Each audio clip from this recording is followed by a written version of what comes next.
Hello there to everyone watching from around the world. Welcome to a session on materialism and society with a special focus on the neoliberal era of the last 45 years or so. I want to begin by asking a question, which is namely what is so wrong about materialism that it has been criticized by various intellectuals, including the Vatican, the papacy, and especially focused on certain countries in the West, with the US as the most materialistic country in modern history. The fundamental question we want to raise today is whether materialism has historically improved the lives of people, or whether materialism, directly or indirectly, has been to the detriment of the vast majority of the world's population, in order to serve the material pursuits of a small minority or privileged group within a given society. When we take the long view and look at the last 500 years of the history of capitalism, what we see is that the pursuit of materialism finding expression in various ways, from pursuing the Europeans and eventually the United States and Japan, pursuing colonies and semi-colonies and spheres of influence for purposes of material or commercial exploitation. This has resulted not only in social inequality and less material comfort for the majority of the population, but also in wars that have killed hundreds of millions of people in the last 500 years. So the twofold answer to the question of what is so wrong with materialism is social justice, and whether materialism is a detriment to social justice. And the second issue is peace, the absence of conflict, of war. And in both of those domains, what we see when we look behind the pursuits of materialism is, in fact, a very bad record throughout history. Now, some people may argue, well, why go back 500 years to the origins of capitalism? Why not look at just neoliberalism the last 45 years? In other words, since Margaret Thatcher became Prime Minister of the United Kingdom of England, and of course she introduced in the Western world the neoliberal model, which is deregulation, privatization, heavily subsidizing the private sector, big business, what we call the corporate welfare system at the expense of social welfare. In the last 5 years, from the time that Prime Minister Margaret came to office to the present, what we have seen is, in fact, including in the Western world, Europe, North America, as well as the G7 countries, is a rise in inequality.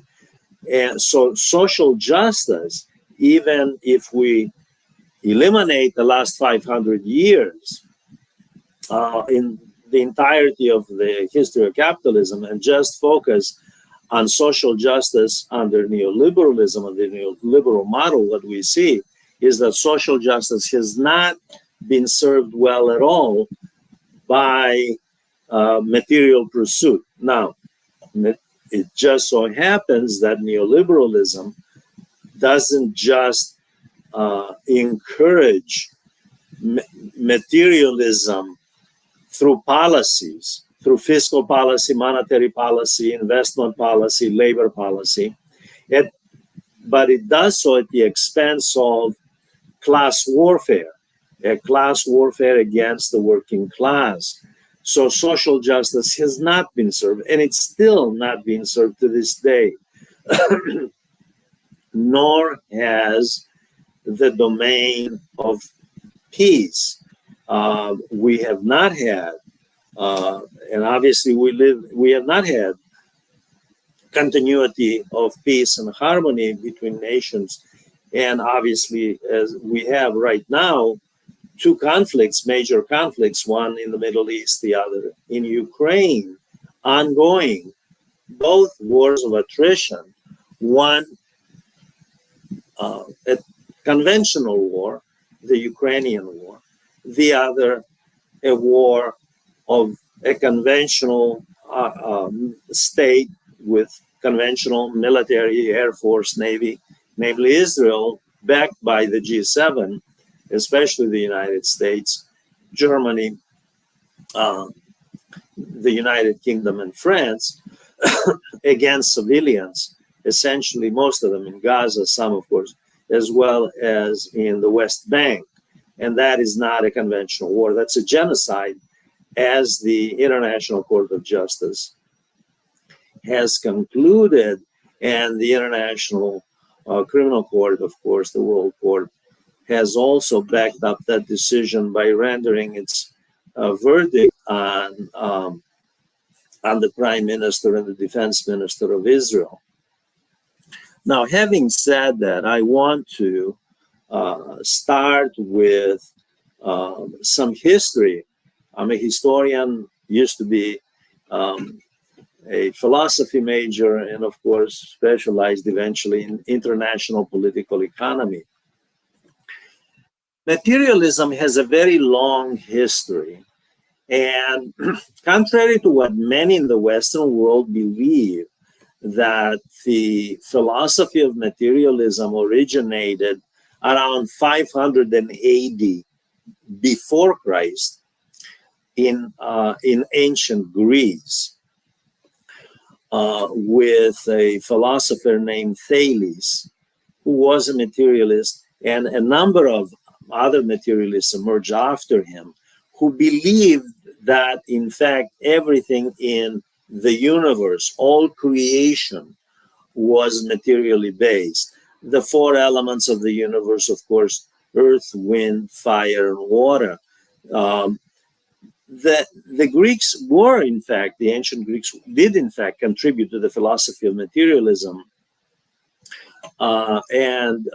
Interestingly enough, of course, the classical Greeks also had a deity of materialism.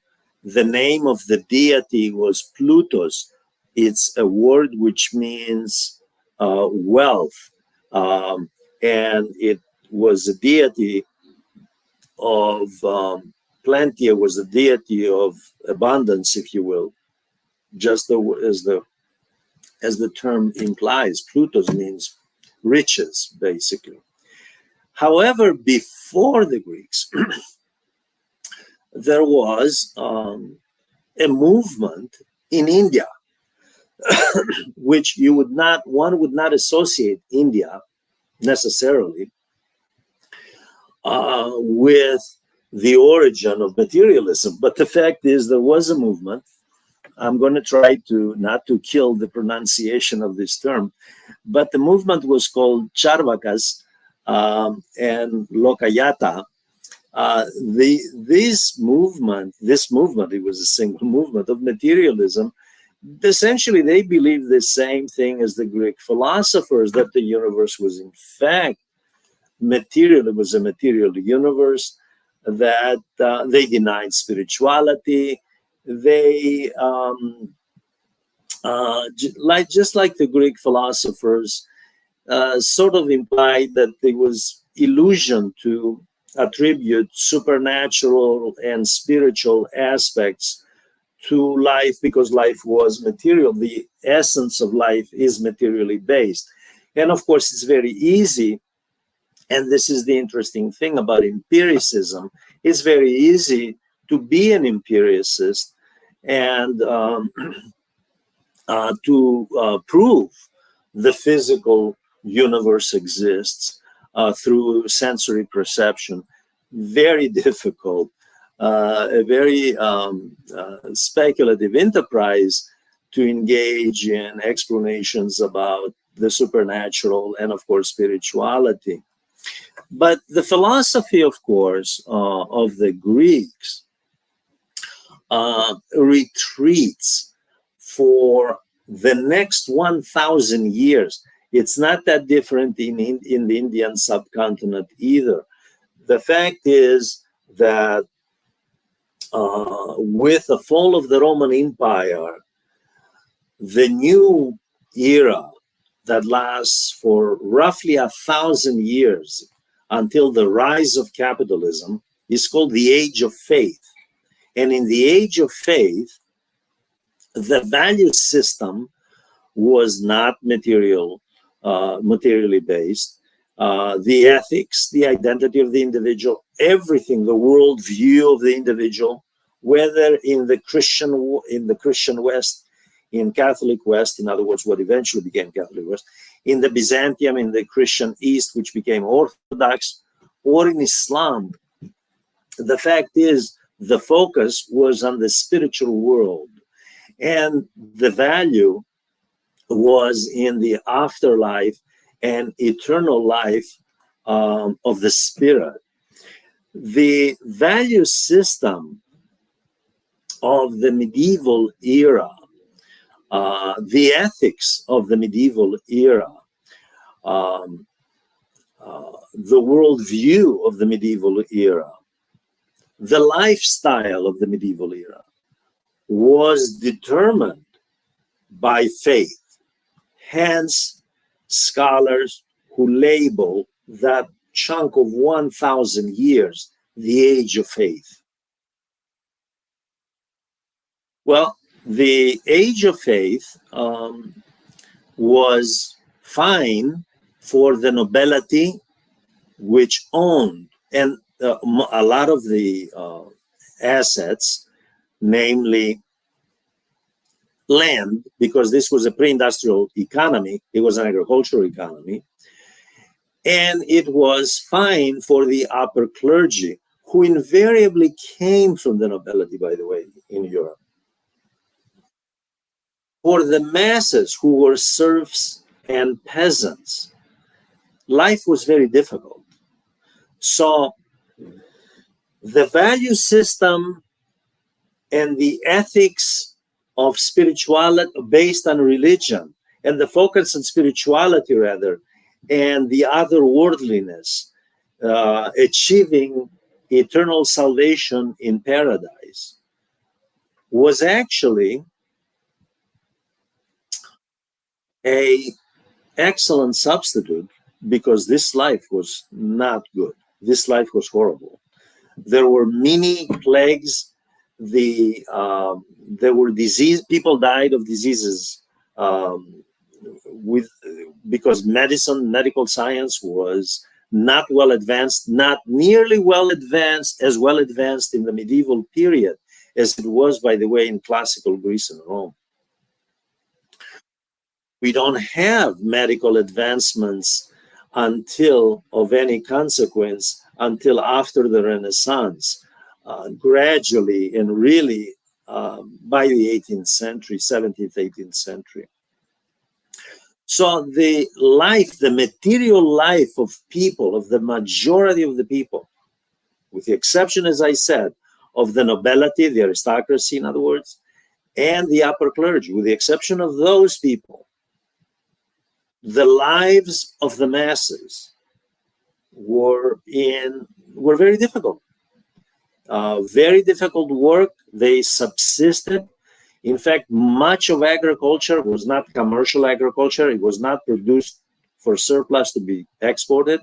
It was, in fact, subsistence agriculture.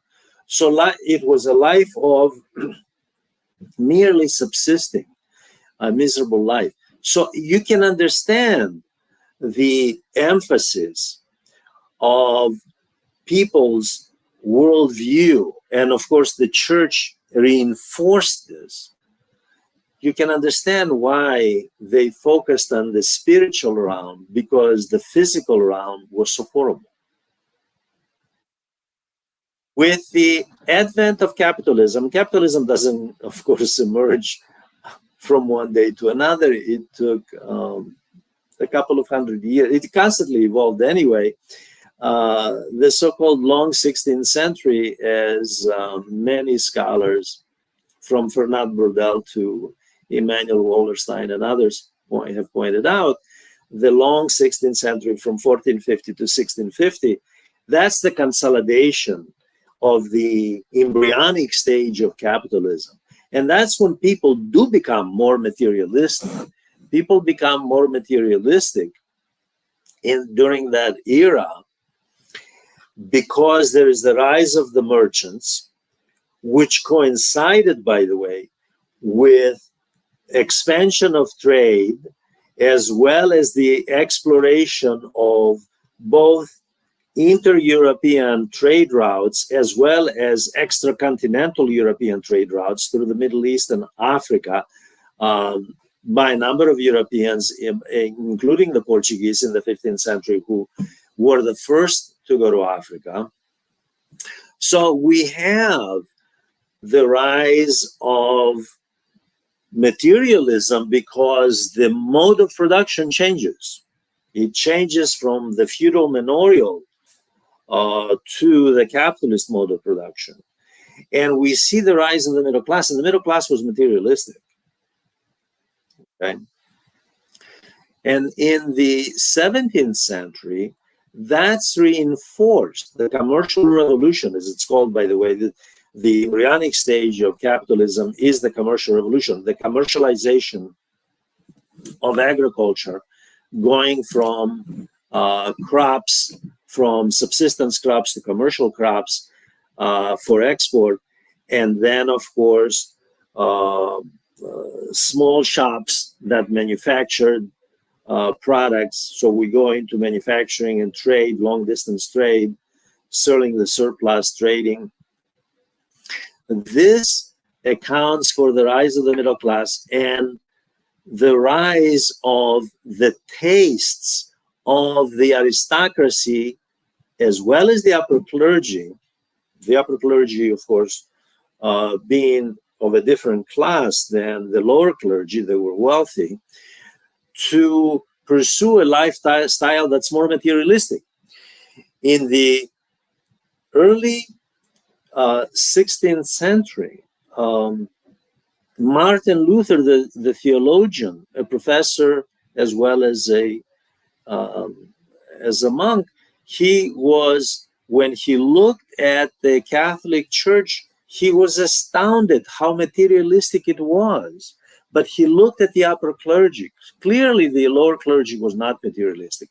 But the church itself, which preached spiritualism and spiritual salvation, was very materialistic. So the contradiction, the hypocrisy was exposed. But society was moving toward materialism.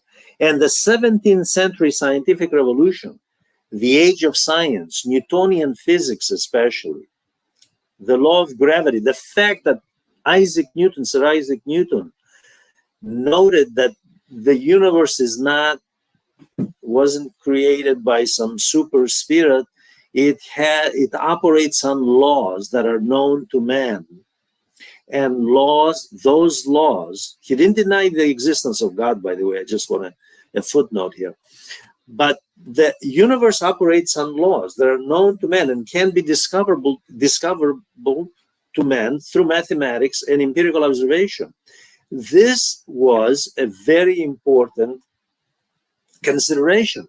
But the domain of physics, which is related to materialism, makes enormous progress and an impression on society in the 17th century. And the reason that science is very important in the 17th century is because it has applicability to create even more materialism insofar as the science is applied to technology and technology is applied to industry by the 18th century. So we get for the first time the industrial revolution of the 18th century in England. And then, of course, it spreads beyond England in the 19th century. So materialism creeps up very slowly, and you can see this in the ideology of the Europeans changing. The father of Western liberalism, John Locke, who, by the way, was a wealthy individual, he was an investor, was very much impressed by the materialism under commercial capitalism in Holland. And he introduced the theory of liberalism. He's the father of the theory of liberalism, on which the theory of capitalism that later Adam Smith developed is based. This is because these people didn't invent anything. They were reflecting what was happening in society and experiencing what was happening. So they were merely articulating the material evolution in society and articulating an ideology that would best fit society, except for one thing. That ideology continued to represent the elite within society, who benefits from materialism is the key here. Not that materialism is necessarily bad, although we will look today at, just briefly, at a number of studies that have been done in our time on whether materialism makes people happier or not. That's an issue for psychologists, and they have done studies on this, as well as sociologists, by the way. That's a separate issue. But the fact is, these people articulated a theory to reflect what had been happening already, and to argue that this best fits society, and on the basis of this theory, we ought to build institutions. So John Locke's philosophy becomes the foundation for constitutions in the Western world, from France to the United States. And those constitutions were designed to promote materialism. Within materialism, within the philosophy of materialism, of course, again, the class that owns capital. Capital doesn't mean just money or gold, assets. Let me just put it to you that way, property, assets. So what we have is the gradual evolution of real world conditions determining materialistic viewpoints, the materialistic worldview, and materialistic values. Europeans were immersed in materialism.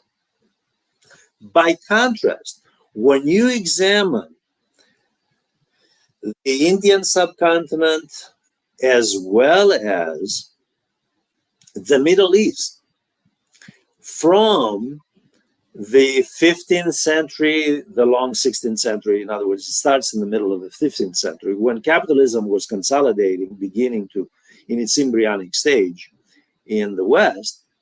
When you look at the Indian subcontinent at the same time, you're not going to see a change in the value system, in worldview, in ethics, materialist ethics. You're not going to see any of that.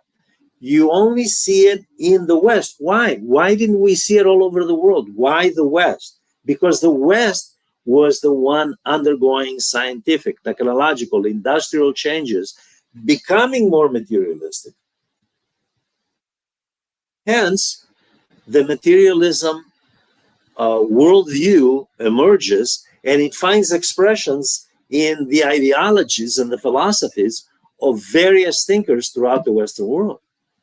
This is not an enigma. This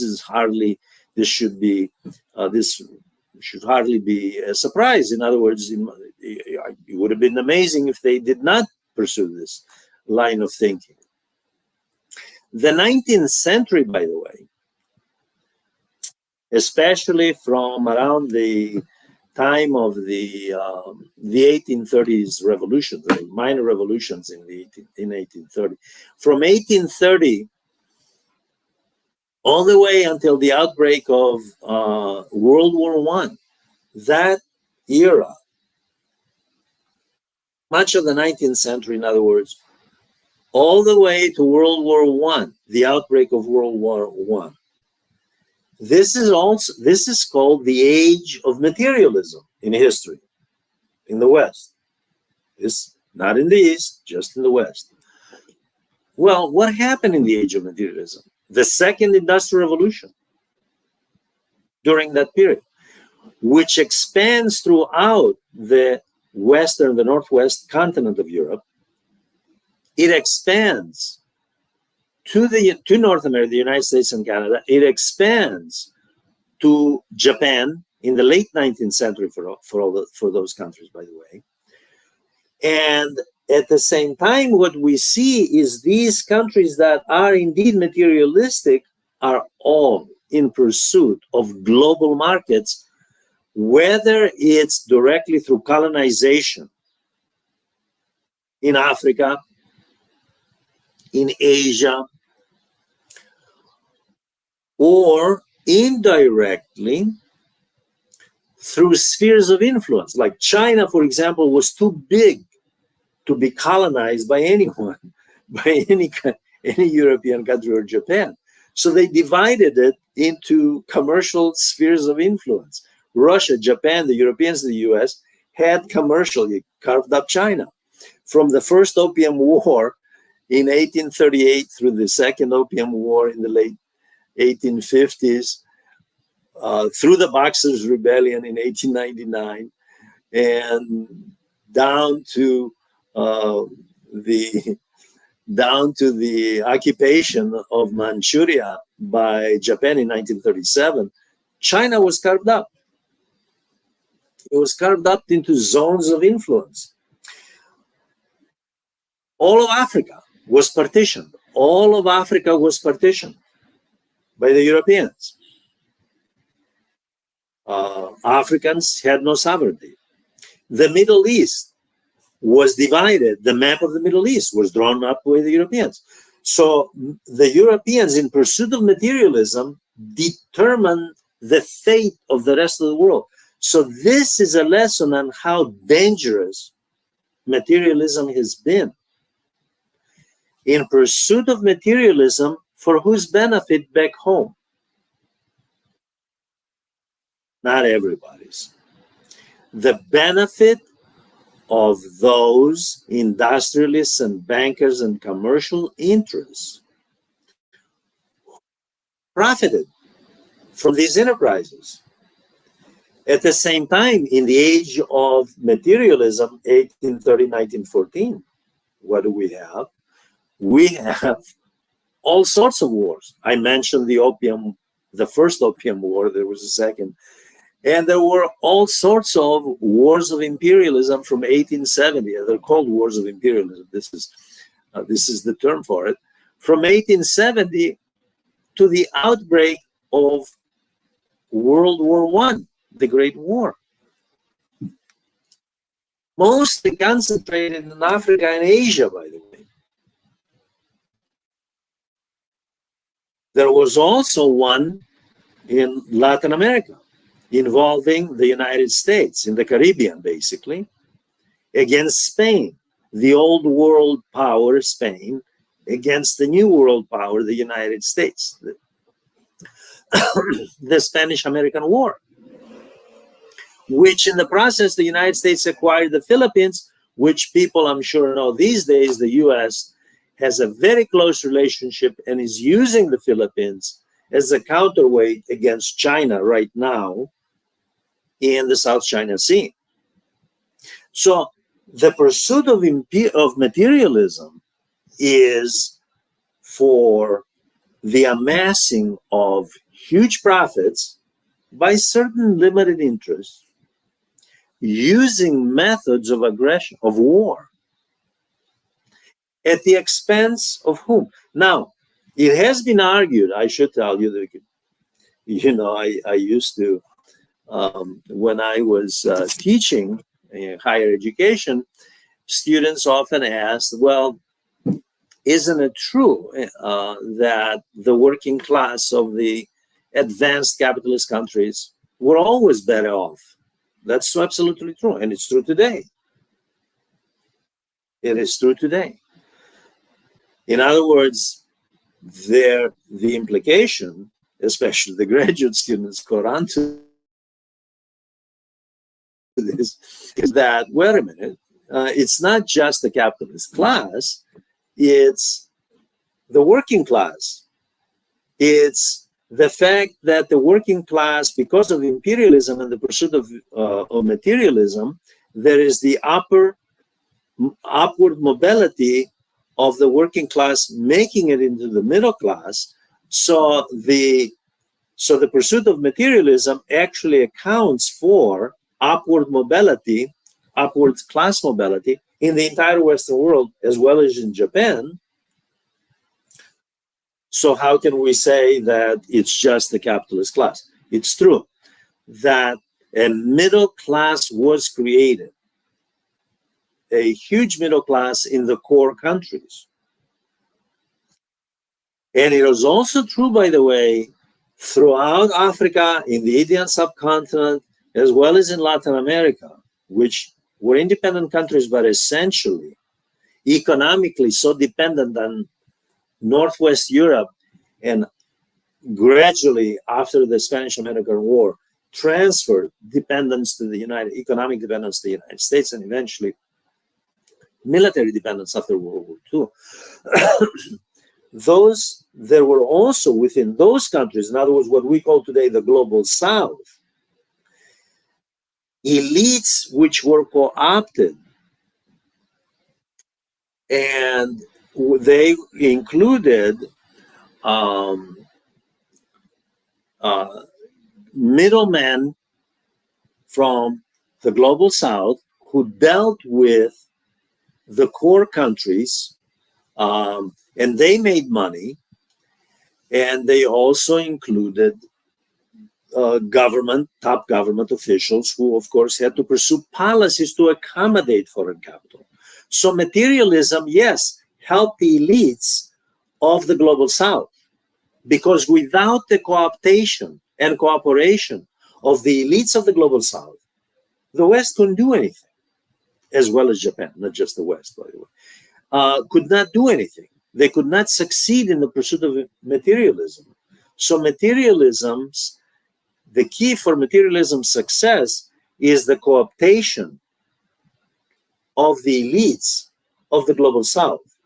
And you can see this throughout Africa, you can see it in the Indian subcontinent, you can see it in Latin America, you see it in the Middle East. You see it in the Middle East today. To this day, you see it in the Middle East. In any case, let me turn to another issue that materialism, of course, has been controversial about, and that is, by the time we come to the neoliberal era, from neoliberalism starts in Chile. I've mentioned this in other videos before. It starts in Chile under Augusto Pinochet, under the guidance of the Chicago School, University of Chicago, and the CIA and others advising, of course, from the United States, advising the government of Chile to basically pursue policies, systemic institutional policies that impact not just the economy, but all of the institutions, all of society, from education to culture, all across. And Chile becomes an experiment. Those policies of neoliberalism in Chile were then tested in Great Britain, in the United States. In the late 70s, of course, after Margaret Thatcher, Maggie Thatcher made no bones about the fact that she was an enthusiastic neoliberal, influenced by Hayek and Friedman, the two of the fathers of neoliberalism.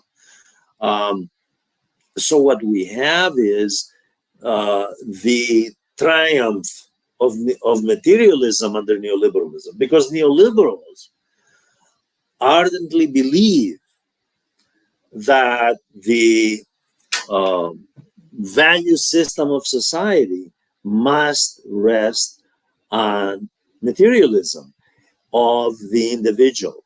Now, again, I want to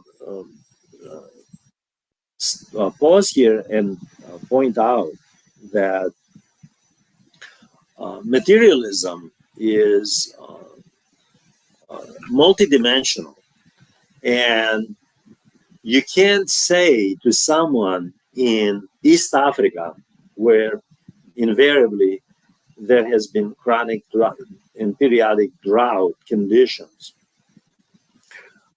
is on the edge of poverty, don't be materialistic. Materialism doesn't mean the same thing to that individual, to those people, many of those people, groups of people.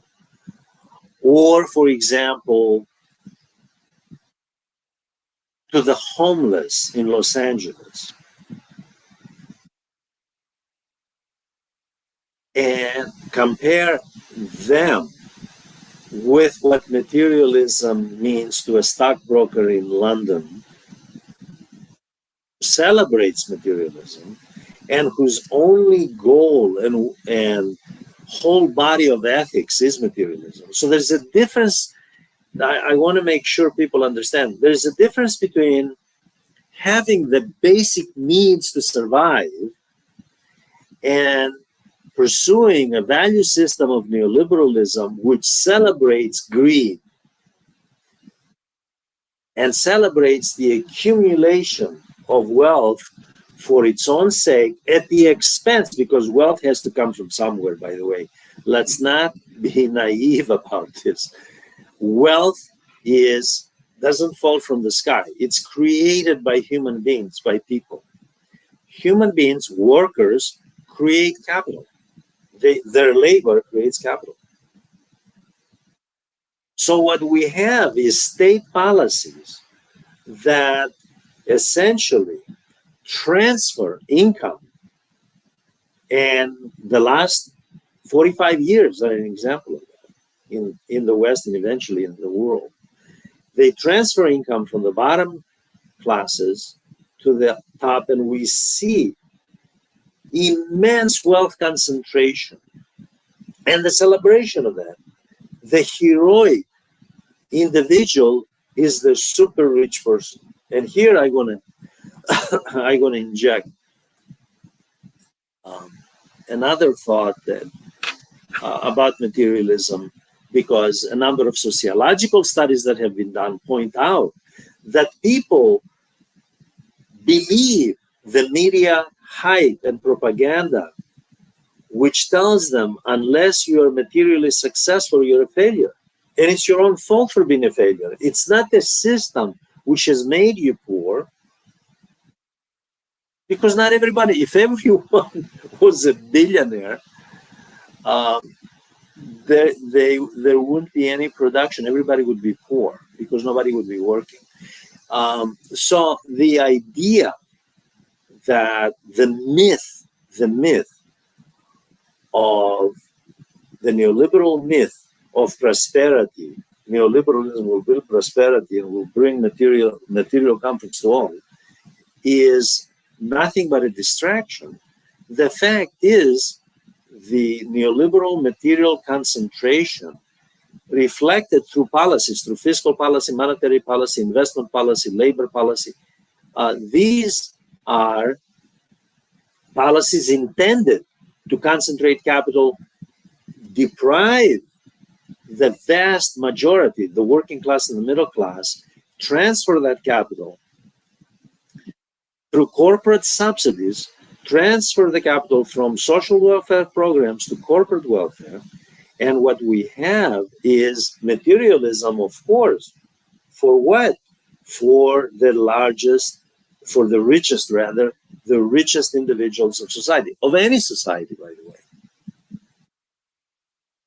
Now, materialism is an abhorrent concept because people are made to feel that unless they have they have material abundance, if you will, they are failures. Success is defined by materialism, by neoliberal materialism, which is the more the better, keep accumulating, keep accumulating. But like I said, that is a myth. The other issue, of course, about materialism, which people are ambivalent about and confused, is what has materialism done to society beyond human beings, beyond the human cause, and that is to nature, to the environment. And here it's very, very clear that the environment has taken a beating, and this is the reason for climate change, which is a scientific fact, by the way, it's not fiction.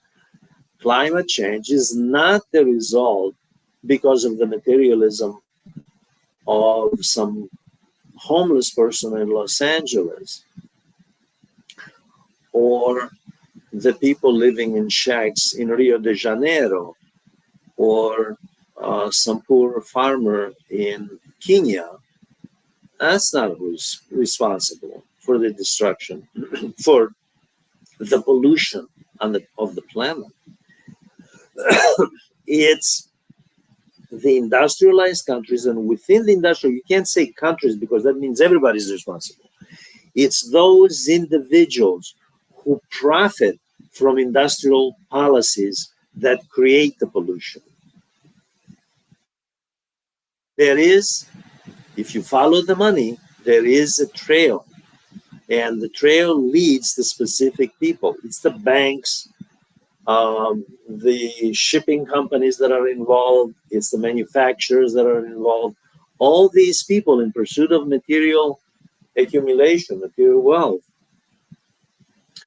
are responsible for the degradation of the environment. They are responsible for climate change. Some small farmer in India with 5 acres, which is about the average, by the way, for small farmers, isn't contributing anything to environmental degradation. It's the large mega farms. It's the companies that make the pesticides and the insecticides, spraying fields with airplanes. Those are the companies that are behind industrial pollution. Now, one of the areas that scholars have dealt with on the issue of materialism has been the matter of ethics. Materialism and ethics is an important topic. What are the ethics of materialism? Well, clearly, a lot of people believe that there is nothing wrong with pursuing material possessions. And in fact, sociological studies indicate, empirical studies indicate that a good chunk of the working class and the middle class are in fact aspiring to materialism. They see no problem with it. They themselves may not have the means to be nearly as materialistic as billionaires. Obviously, they don't. However, they aspire to that because that is what the consumer citizen, which the neoliberal culture has created, is supposed to do. The consumer citizen is supposed to aspire to material possessions. So we have an ethics which creates a new norm. The new norm is pursue material possessions. It's natural. There's nothing wrong with it. Don't feel guilty about it. Go ahead, acquire. In fact, it's a sign of intelligence on your part if you achieve that. In fact, there is an identification of the wealthy individual who acquires vast amount of wealth at the expense, obviously, as we said, of the vast majority and intellect. Somehow, if you acquire wealth because of state policies, by the way, which favor big capital, that makes you intelligent. It makes you creative. So creativity and intelligence are somehow identified with the pursuit of materialism. So you see, what we have is a culture of materialism that projects to society that your very identity as a good consumer citizen must be to pursue this route. Theologians and psychologists have asked the question whether human beings are happier this way. During the time of the great theologian Martin Luther in the 16th century, happiness was defined with inner peace, meditation, and tranquility, devoting one's spirit to a higher power and to achieving salvation for eternal life in the next life. In the 1980s, the so-called yuppie movement in the Western world, the ideal was new and better car, new and better home, new and better everything, material. That's what would make you happy. Except that empirical studies by psychologists, one after the other, indicate that not only don't material possessions make an individual happy, but this is a vortex. It's non-ending. This is why psychologists and actually the laity and journalists developed the term shopping therapy. People shop for therapy, but there is no, except that the result is more shopping because there is no cure for endless pursuit of materialism. It doesn't make people happy. According to studies, the majority of people pursuing happiness, which is happiness is an inner process. It's the satisfaction with the self. A material object, whether it's a new cell phone, the latest, the most expensive, or a new vehicle, that's something outside. That's an object that's out there. It has nothing to do with the inner being of the individual. The individual will be fulfilled. There will be an excitement, an emotional excitement. New cell phone, it will wear off. New car, it will wear off. So it's an endless vortex. It doesn't end anywhere. It's like one of those black holes in the universe. Materialism is like a black hole in the universe. So the question that psychologists and sociologists have asked is, does materialism result in human happiness? Theologians have asked the same question. And the answer is no, it does not. Because human happiness doesn't come from out there. It comes from in here. It comes from the satisfaction, as Sigmund Freud pointed out, of having lived a life where one achieved certain goals. And here is the key. When the individual feels connected with community, and materialism disconnects you from community, by the way. It makes you more atomistic. When the individual feels disconnected from community rather than connected because of materialism, when the individual has acquired lots of material possessions, but lacks social empathy, lacks social consciousness, has no problem with global social injustice and inequality, social inequality, poverty, famine, and wars, especially wars. Because after all, they're okay, they have a nice house, right? And they're making money in the process. When you have that mindset that and here's where the ancient word atomism fits in, I atomistically pursue material possessions and to hell with society, I don't care. As though the individual lives, and I've pointed this in other talks, on a mountaintop all by herself or himself, and has no sense of social accountability, no sense of social connection, no sense of connected to happiness through family, through nuclear family, extended family, the community, the tribe, the country, the world. That is moral poverty. If anything, that's actually the source of misery. And it is no wonder that one after the other findings indicate that materialism, of course, doesn't yield inner satisfaction and happiness, except for on a short-term basis, and then you have to go out and get something else. And then the latest thing. Now the latest thing, of course, what's the latest thing? Artificial intelligence.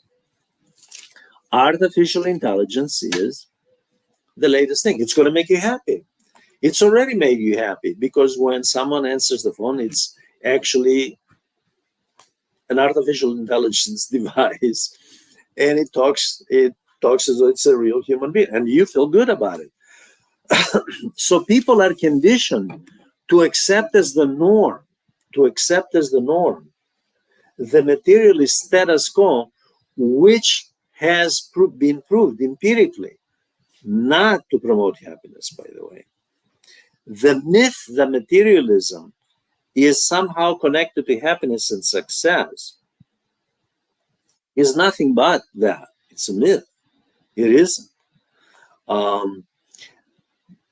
Worse than that, materialism results in greater social injustice, more conflict, wars, that is, because wars are a means to acquire on a massive scale market share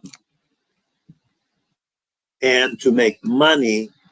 Besides the defense contractors, the reconstruction contractors as well. So we have basically materialist pursuit through destruction, right? So destruction actually brings about new opportunities for wealth. But for whom? Not for society, for a handful of people. Which brings us, and this is the concluding remark that I'm going to make, which brings us to the question, what kind of social contract is this?